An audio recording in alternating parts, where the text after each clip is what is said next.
Yo, welcome to the first episode of my new series, Davey's Analysis. So we're gonna get right into it. This episode, it's gonna be how to hold height in this new meta with rifts. A lot of people think it's simple. It's really not. It's actually a lot more complicated than you think. So I'm gonna show you the scrim. We actually don't win the scrim. We get like fifth, but I learned a lot from it, and I told my teammates the same thing from it. So just a little tip. I'm not gonna go too into depth with this topic, but when you have rifts, and let's say you have two rifts, like you have two rifts going into endgame, which is like very viable, and a lot of people think that popping those rifts right away are the smartest thing to do, and I've seen a lot of people do that. But just a little tip, I'm not gonna go too in depth with it, but if you rift first moving, and then you rift second moving, but the second moving you wait a little bit to rift, and then you could possibly force yourself to be the highest rifter. And when you're the highest rifter, you can have so much more control on taking height. Because if you dive down and you're not the highest rifter, it's an easy way to just get landed on from kids that are higher than you in the air. So if you can force yourself to be a higher rifter, you can actually maybe have control of height. Because there might not be a height because of all the teams floating in the air. So if you watch Aqua's video on how they made money, how they got first in grand finals, they forced themselves to be the latest patters so they can take height every time. And what they would do is double dip, triple dip, etc. to make sure they're the highest patters or the latest patters so they can take height every time. And they did it so well and they did it so much. So it's kind of the same concept. If you can force yourself to be a highest rifter, you could have height. So for instance, when you rift, always look to see if kids are above you. Just a future tip. And to see how many kids are below you. So yeah. But let's watch this replay. Let's watch this VOD. Alright, so right now we're just floating in the air. I'm looking up, as you can see, to see if anyone is above me. I see rifters are there, which is kind of unfortunate, but one of my teammates, they calmed. Maybe let's just take height. We only know it's one. We know it's one team in the air rifting, so maybe we just take height and then spray them together. So let's watch what happens here. So I'm building up. It's one kid apparently, so it's actually not that big of a deal. And then zone pulls over here, right? We hear so many rifters, right? So I calm to my teammates. I'm like, stand on the same tile as me. So I'm going to show you that in drone free real quick.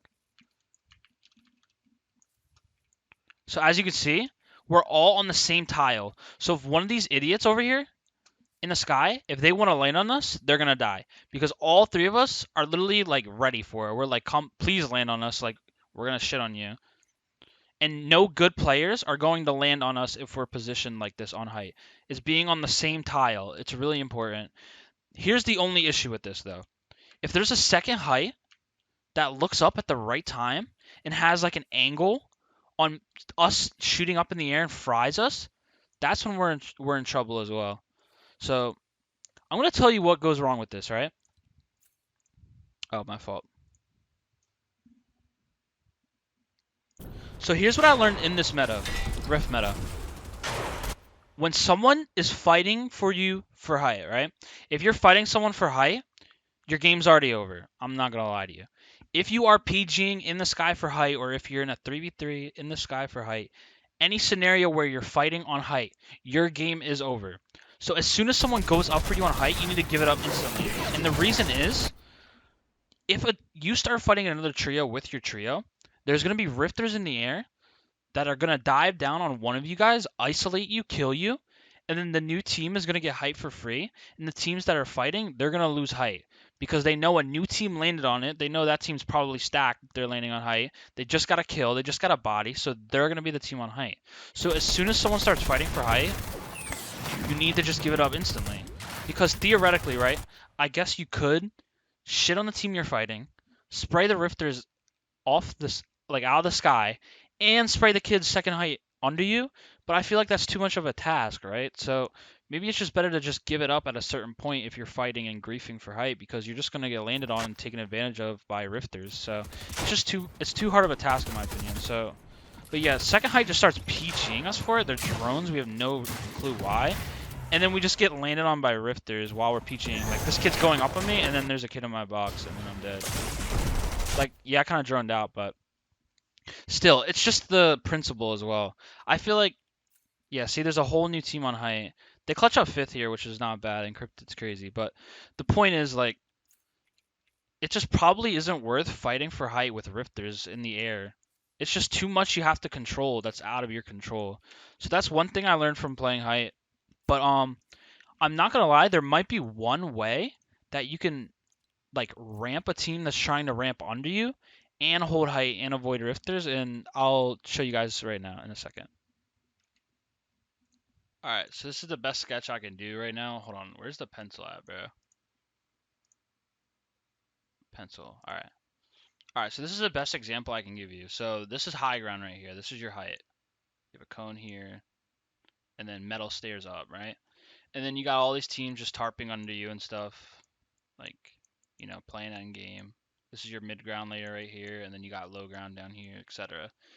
So there's a team trying to build up on you, right? Like, let's say this team is trying to like just crank up, right? They're trying to like do 90s up or something to try and take height from you.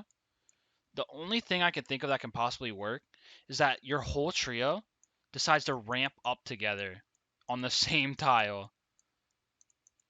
So if that trio ramps up together and you guys are like PGing or like just trying to hold height together right next to each other, like as a unit, then rifters still might not land on you.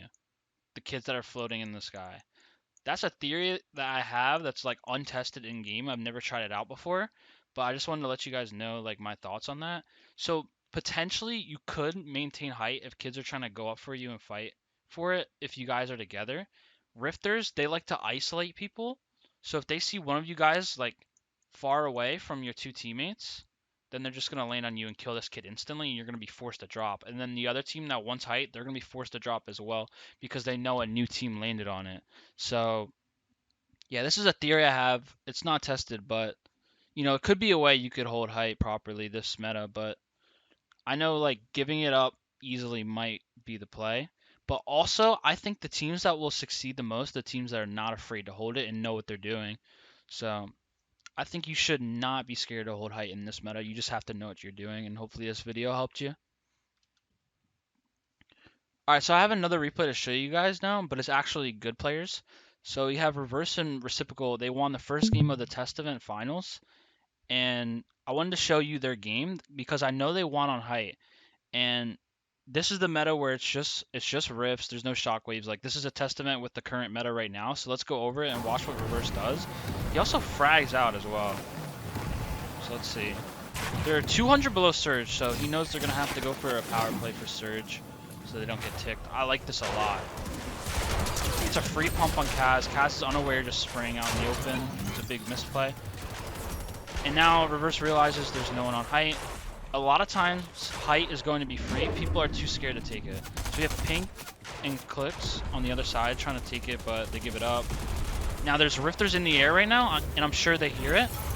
Let's see what... Alright, Reciprocal's popping it big. This is scary because... Oh wait, Reverse just got a kill. Let's watch that real quick, my fault. This is scary because they're not together right now, so they can easily get landed on, which is a concern of mine. But he just gets a kill right here. Okay, just flick shots is good. Alright, so now they're right on each other, which is great. And look how aware Reciprocal is of the Rifters. Kills one because he's 1 HP. And that's Hen and Queasy, I'm pretty sure. Probably the best height duo in the world. So it's good to get them out of the lobby. Reverse connects. And I want to see if there's any more Rifters in this game. Probably all the Rifts are used early on in a finals lobby. So you're not going to see a lot of late Rifters. So I think it's pretty much just going to be them spraying the whole time from this point on. But notice how, like, Reverse just takes height without hesitation and isn't scared for it when it's free. I feel like a lot of duos and trios should do the same thing. Take height when it's free, and then just know how to play it. Like, look at them. You ready? They're both frying and punishing these kids in the air for drifting. And now they're going to get on the same tile. Reciprocal is right on him. Now there's no more Rifters, so they can play how they normally play. Reverse just building, and then Reciprocal's going to watch flank, stay in the back, and just do damage. So it's perfect. You have to be aware of the Rifters, but also you can't let yourself get fried from below. So it's a big concern. And then now it's just Fortnite, bro. It's just spraying, and then top 3 situation. Pretty sure it's all solos that they have to fight. Donnie, it's just 1 HP. Yeah, it's just a solo, right? Yeah, they're just gonna play smart. They're not even gonna give him a chance. They're just gonna spray him. Donnie's crazy though. He could definitely win this, but Reciprocal kills him, and that's how they win on height. They get it for free. They hold it in a smart way. They play the same tile on each other when there's rifters. Make sure to fry them out of the air. Punish them. Don't even let them think about landing on you. And don't get fried from below while you're looking up at rifters. Like, have good awareness. And then, yeah, it's a free win from them. So it was impressive. If you do it properly, though. But it's very situational. And also, it's only if you have 2 rifts, really. I'm not going to lie. So, all right, 2 rifts. You have 2 rifts going into this endgame, okay? So this is first moving, right? And your destination is right here. This is the end of first moving, okay? And let's say you're like boxed up all the way over here. This is where you're boxed up. You didn't pull first moving. First moving is a max pull, and obviously you're gonna pop your rift before zone touches your back right here, right? You're gonna pop that rift so you don't take storm damage, and then you're just gonna rift all this whole first moving, and then you're gonna cover like a lot of ground because usually there's not a height first moving, so no one's shooting you out of the air. So you usually get first moving for free, and you don't have to build at all, right? So let's say you position yourself like you tank storm, and you position yourself really nice and safe right in the front of first moving, right? And let's say second moving is a really good pull for you. It's all the way over here. That's your destination at the end of second moving, which is right here. So a lot of people and a lot of teams would be like, okay, let's save all of our mats and let's rift again right here, and then they would pop their rift, right? Now this is very situational, but if you have the opportunity to do this, if you can just cheap tarp like I don't know, halfway of second moving, like in wood or something, or just if you have a free rotate to get to like half the distance of second moving, and then you decide to pop your rift right here, your second rift that you have, you might be able to be the highest rifter in the air. And when you're the highest rifter in the air, you could probably get a free height because a lot of times height isn't developed around this time period yet because a lot of teams are too scared to go for height early or take height early, right? So if you're the highest rifter, like if you're the highest rifter at this point, you could have height for free because you have so much control as the highest rifter. You always want to check if there's people above you and below you when you're in the air rifting, because if you're the highest rifter in the air, like you have all the control, because if a team decides to dive down under you for height, you can just dive down on them and take height. Like, and they won't be ready for it if they're not a good team. And like you just have so much control as the highest rifter. It's like a really free height. That's what I've learned. It's just like with Aqua and Vino, right?